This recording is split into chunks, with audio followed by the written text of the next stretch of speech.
Falando sobre games, na escala de tudo que acontece com os jovens, com os nossos pré-adolescentes, até as crianças estão muito antenadas nos games, nos jogos, nessa tecnologia que tanto assim brilha aos olhos deles.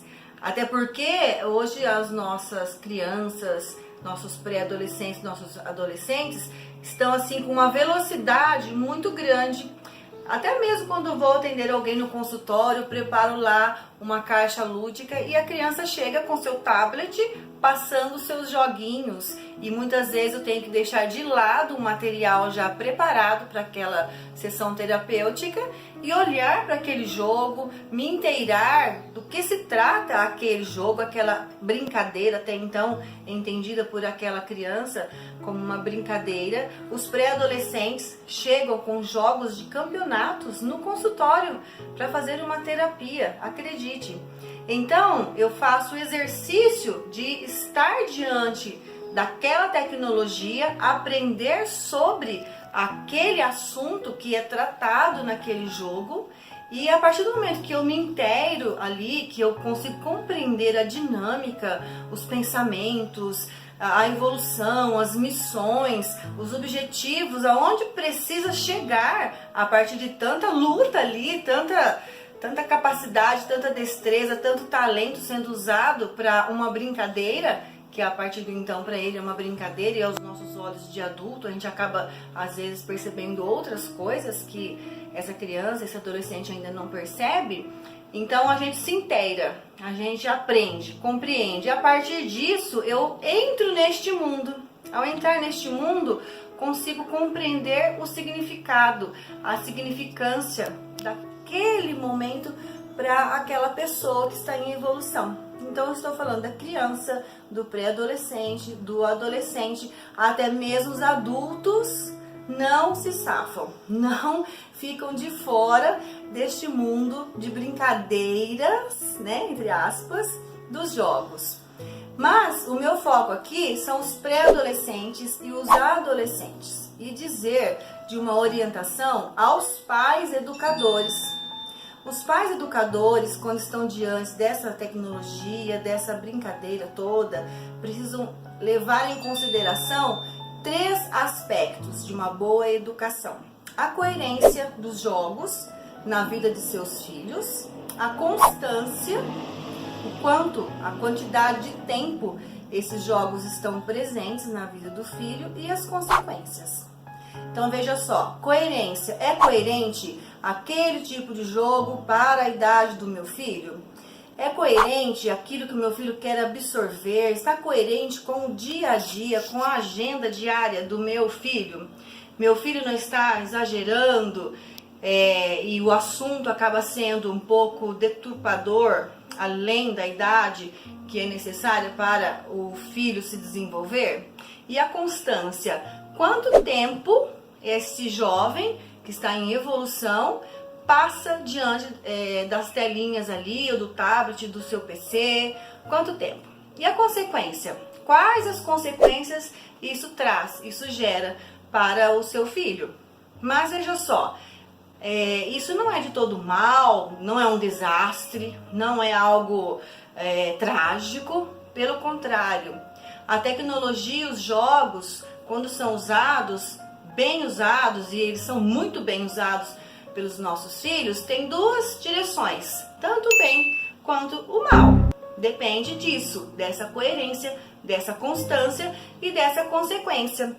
E eu quero dar um exemplo para você aqui da minha vida pessoal. Tanto é que eu estou aqui, ó, diante de Minecraft. Minecraft é um jogo muito interessante, e meu filho hoje tem 19 anos, mas na época 11, 12, 13, 14 anos dele foi um auge.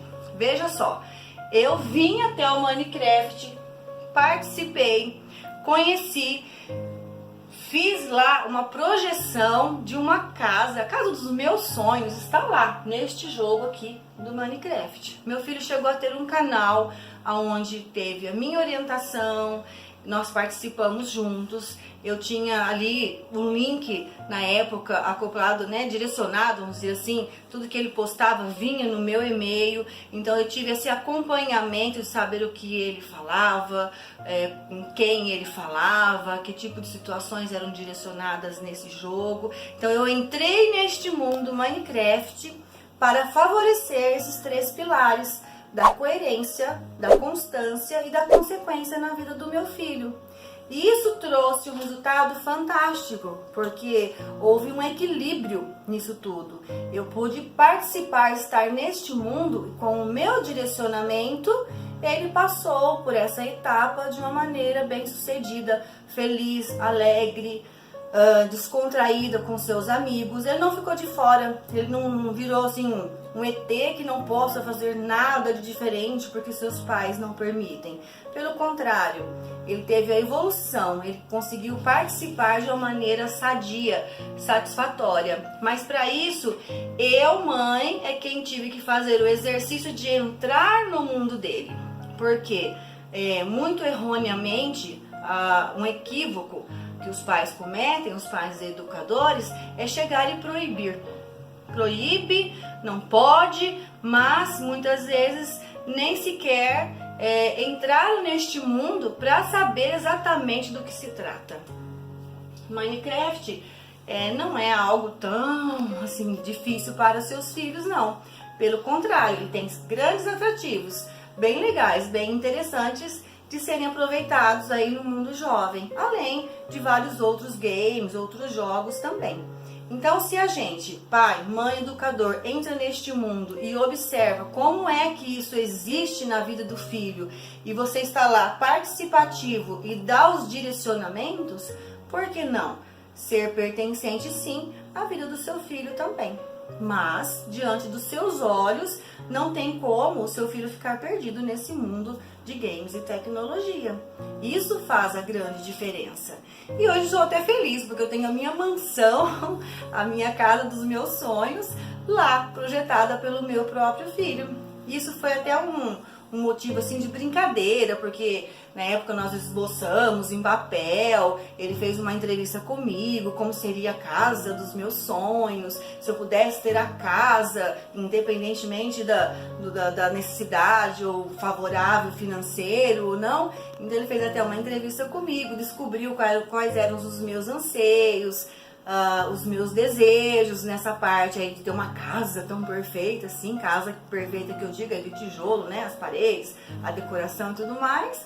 E eu tenho essa mansão aí colocada por essa interação, essa harmonização junto com o meu filho nessa parte de games. Então eu sugiro que você entre no mundo dos games com seu filho, principalmente quando eles alcançam a pré-adolescência, onde a capacidade abstrata em abstrair está querendo evoluir a todo vapor. E este mundo tecnológico, ele vem favorecer, porque se há uma boa coerência, uma constância e observação dessas consequências e esse direcionamento, esse amparo dos pais e educadores, a capacidade em abstrair, a coordenação motora, a destreza, a percepção, tudo isso é levado numa evolução muito boa, sim, muito positiva. Mas as consequências desastrosas existem. Então, se o seu filho tem situações, consequências desastrosas no game, é preciso rever esses valores. É preciso que você, pai, mãe, educador, vá até lá e entenda o que exatamente está ocorrendo ali. O que aquela situação está trazendo tão assim de dificuldades, porque tem filho que fica dia e noite, né, no game, se tranca em seu quarto. Muitas vezes o pai e a mãe pensam que não pode ter a liberdade de entrar em seu quarto para verificar o que está ocorrendo. Veja só, eu sempre trago a orientação. É teu filho e você precisa ter o conhecimento, sim, de tudo que ocorre na vida do teu filho. Afinal, ele é o seu bem mais precioso, ele é o diamante da sua casa e que necessita ser lapidado pelos pais que o amam. Também quero falar para você, se você gostou desse conteúdo sobre games, sobre Minecraft, sobre um relacionamento nos 3 pilares com seu filho neste assunto, dá o seu like aqui. Me siga em todas as minhas redes sociais, onde eu sempre posto conteúdos diferenciados. Também faça seus comentários, a sua opinião, a sua dúvida, a sua sugestão é muito importante para a produção dos próximos conteúdos. E se você tem interesse também em melhorar a comunicação com seu filho, tem um e-book gratuitamente para você. Esse e-book se chama Como se comunicar com seu filho, até mesmo quando ele não te ouve. Basta você clicar no link, baixar o e-book e receber as orientações para que você tenha o diamante da sua casa sendo lapidado por uma comunicação, um relacionamento cada vez melhor.